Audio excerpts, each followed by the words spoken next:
Today in America, there really is only one unforgivable sin, and that is to deviate from the accepted script when speaking of protected identity groups. It is to say something, whether intentionally or not, that either offends protected identity groups or that the elites find offensive on their behalf. What I think is important to grasp from the outset is that identity politics today is not just the dominant ideology when it comes to civil rights. It's the dominant ideology in America, period. If you look at prominent politicians, professors, producers, pundits, Fortune 500 CEOs, tech gurus, journalists, all of the famous, credentialed, and successful people who comprise our ruling class, they either all affirm the tenets of identity politics or at the very least are deferential to them. Americans are now divided into favored and disfavored groups, and civil rights law, we are told, should not apply to the favored groups. Identity politics is demanding that we judge people not by the content of their character, but by the color of their skin, their sex, and their sexual orientation.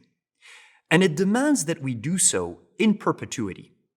It rejects the principle of what James Madison once called equal rights under equal laws.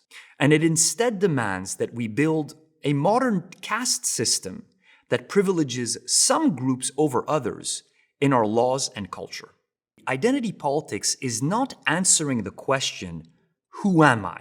Although it does have an answer to that question. Its primary focus, rather, is the much deeper question of, why is there evil in the world?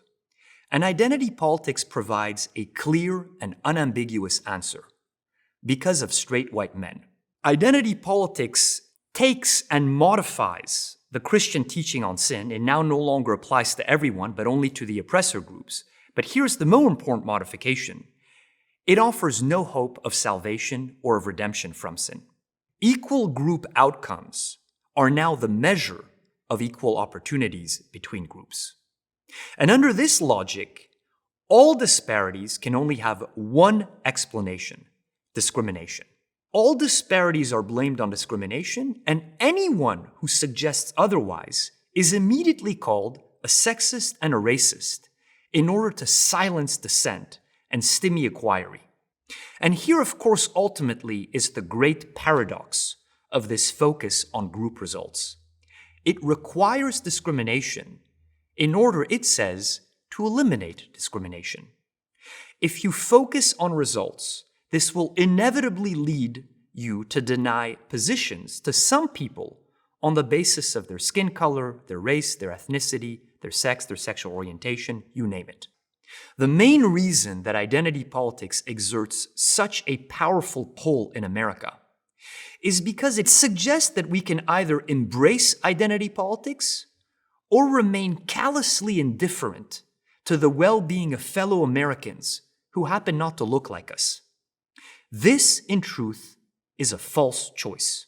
Identity politics should be rejected not because it demands justice for those who have been unjustly treated, but because it poses a threat to Republican self-government by corroding patriotic ties and demanding special treatment rather than equality under the law.